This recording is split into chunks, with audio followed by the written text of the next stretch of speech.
Welcome to 71 Education. আজকে আমরা solve করব time distance and speed related কিছু ম্যাথস। সো লেটস সি আমাদের ফার্স্ট ম্যাথসটা কি। আমাদের ফার্স্ট কোয়েশ্চেনে বলা আছে যে the driver of a car driving at the speed of 68 kilometre per hour locates a bus 40 metres ahead of him. তার মানে হচ্ছে একটা কার, যদি আমরা এটাকে একটা কার ধরি, তাহলে একটা কার সে হচ্ছে যাচ্ছে 68 কিলোমিটার পার আওয়ার স্পিডে। সে লোকেট করলো একটা বাসকে যেটা নাকি তার 40 মিটার হেডে আছে। সো আমরা যদি একটা বাস ধরি তাহলে এটা হচ্ছে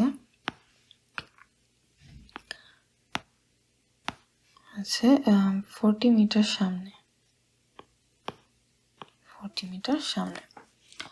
এখন পরের লাইনে বলা আছে যে after 10 seconds the bus is 60 metres behind. তাহলে বলা আছে যে 10 সেকেন্ড পর দেখা গেল যে বাসটা কারের 60 মিটার পেছনে চলে আসছে। আমরা যদি এখানে বাস নিই তাহলে গাড়িটা হচ্ছে সামনে চলে আসছে। এখানে এই ডিস্টেন্সটা হচ্ছে 60 মিটার। তো আমাদের কোয়েশ্চেন হচ্ছে find the speed of the bus. That means বাসের স্পিড কত। আর আমাদের দেওয়া আছে হচ্ছে কারের স্পিড, এটা হচ্ছে 68 কিলোমিটার পার আওয়ার। ওকে,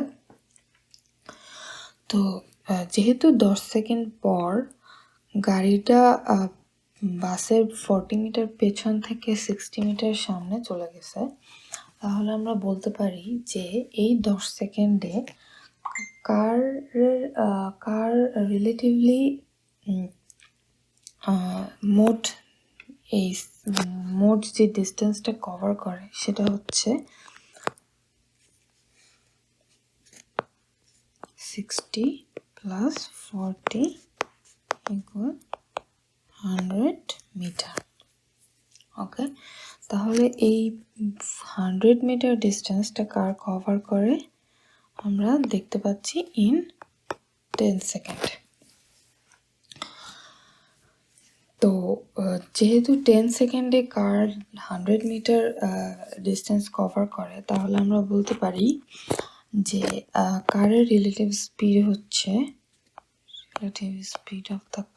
আমরা ধরতে পারি হচ্ছে 100/10 equal to 10 metre per second. Okay, আমরা যেহেতু এখানে সবগুলো ইউনিট, এখানে মেইন স্পিড ইউনিটটা কিলোমিটার পার আওয়ারে দেওয়া আছে, তাহলে আমরা এটাকে কনভার্ট করে নিব।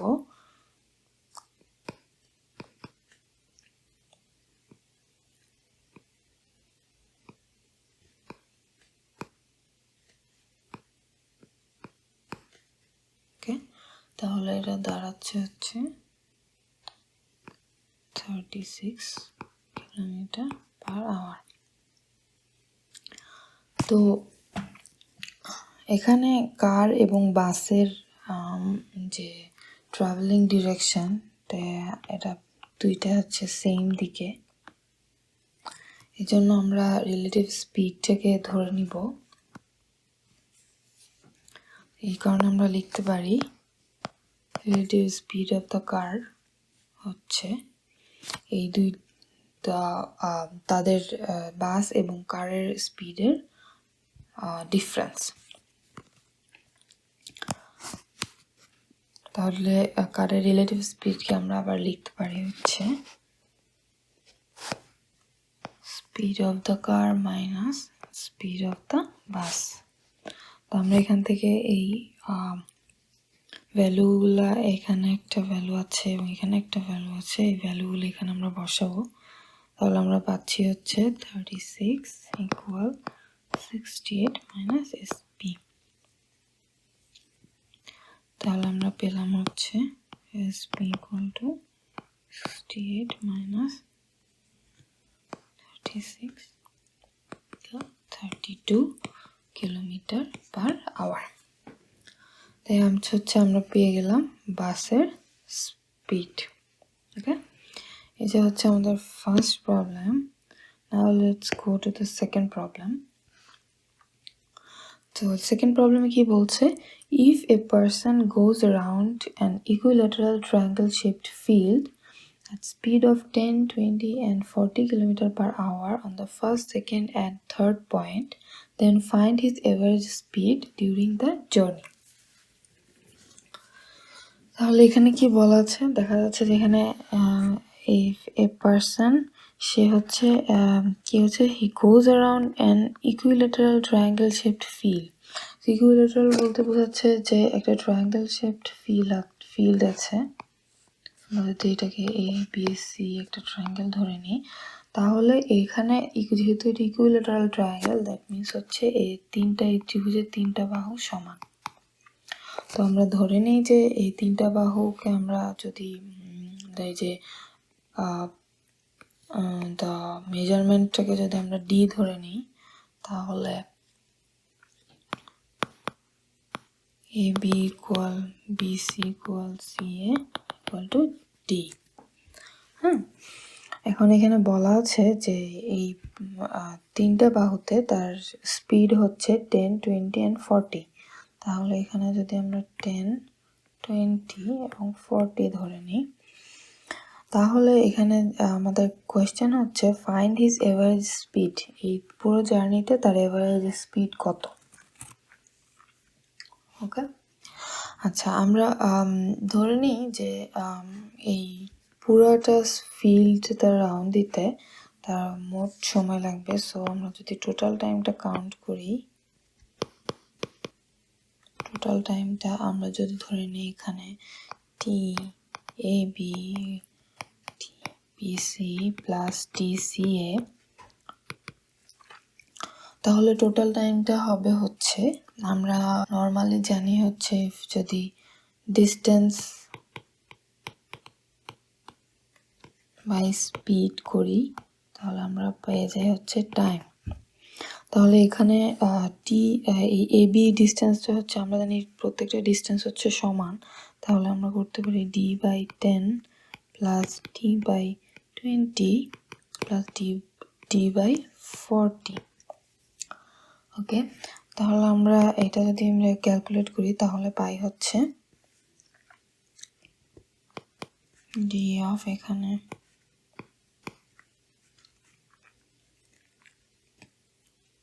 4 plus 2 plus 1, তাহলে আমরা পাই হচ্ছে 7 d by 40। এটা হলো total time to travel the around the whole field. Okay, আর টোটাল ডিস্টেন্স ট্রাভেল যদি আমরা করি তাহলে টোটাল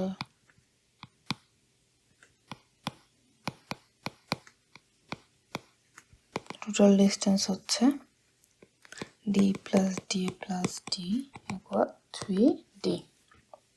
আচ্ছা, তাহলে আমরা এভারেজ স্পিড কি বলতে পারি, তাহলে আমরা এভারেজ স্পিড কাউন্ট করতে পারি।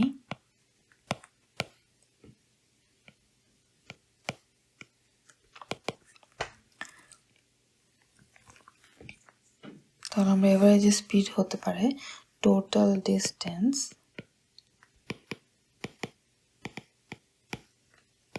Divided by total travel time. তাহলে আমরা টোটাল ডিস্টেন্সটা পেলাম কত, 3d, এবং টোটাল ট্রাভেল টাইম পেলাম 7d বাই 40। ওকে, তাহলে আমরা পেলাম হচ্ছে 120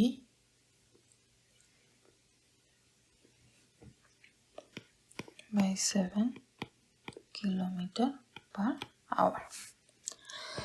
ওকে, এই গেল হচ্ছে আমাদের সেকেন্ড প্রবলেম। যদি আমরা থার্ড প্রবলেমে যাই, থার্ড প্রবলেমটা হচ্ছে বলছে যে 2 guns were fired from the same place at an interval of 15 minutes. তো at সেম জায়গা থেকে দুইটা গান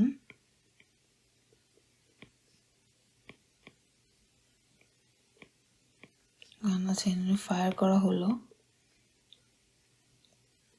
হচ্ছে সেম ডিস্টেন্সে আছে, ঠিক আছে, দ্য সেম প্লেসে আছে।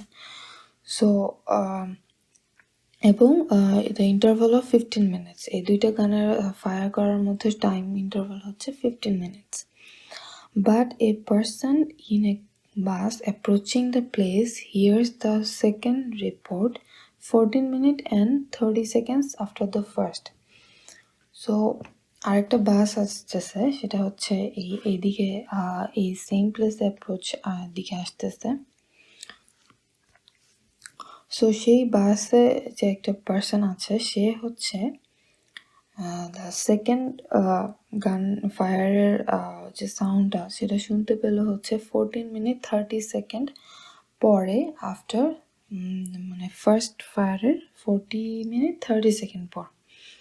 তাহলে বলা হচ্ছে এখানে যে কোয়েশ্চেন হচ্ছে find the speed of the bus, আমাদের বের করতে হবে speed of the bus. Supposing that sound travels 30 metre per second, that means যে সাউন্ডের স্পিড হচ্ছে 330 মিটার পার সেকেন্ড।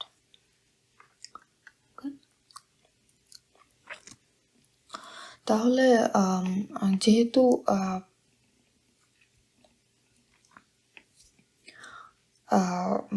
বাসটা হচ্ছে 40 মিনিট 30 সেকেন্ড পর এটা এই শব্দটা শুনতে পায়, তাহলে আমরা বলতে পারি যে 14 মিনিট 30 সেকেন্ডে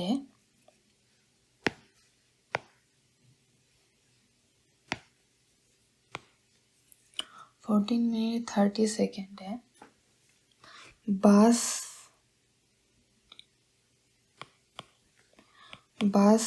যে ডিস্টেন্সটা ট্রাভেল করে সেটা হচ্ছে সেই একই ডিস্টেন্স সাউন্ড ট্রাভেল করে হচ্ছে 15 minus 14 minutes 30 second equal 30 সেকেন্ডে।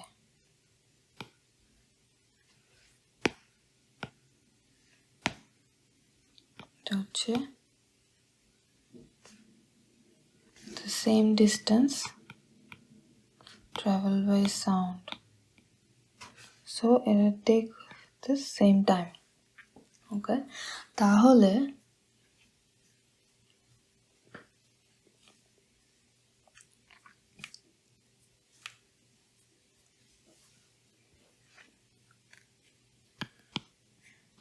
আমরা বলতে পারি যে বাস 14 মিনিটস 30 সেকেন্ডে ট্রাভেল করে হচ্ছে 330 into 30 equal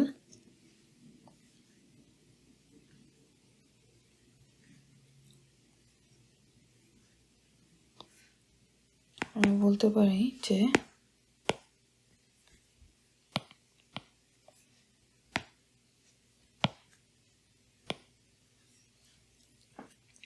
তাহলে বাস যে ডিস্টেন্সটা ট্রাভেল করে সেটা হচ্ছে 330 into 30 মিটার, এইটা সে ট্রাভেল করে হচ্ছে 14 মিনিট 30 সেকেন্ডে। আচ্ছা, তাহলে আমরা বলতে পারি যে বাসের স্পিড আমরা ক্যালকুলেট করতে পারি হচ্ছে 330 into 30 divided by 14 এটাকে আমরা দিই 14.5 মিনিট হিসেবে ধরি, 14.5 ওকে।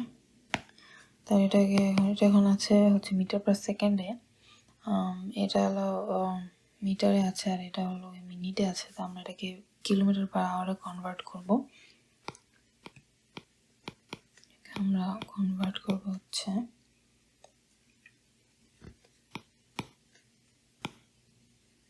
60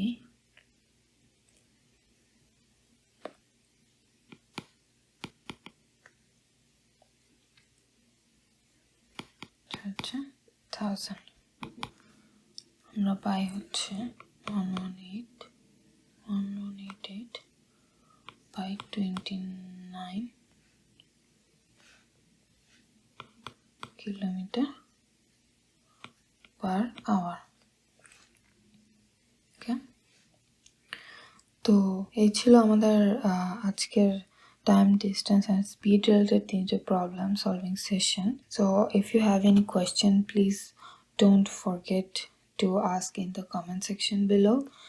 And if you like this video, please don't forget to like, share and subscribe to our channel. That's all for today.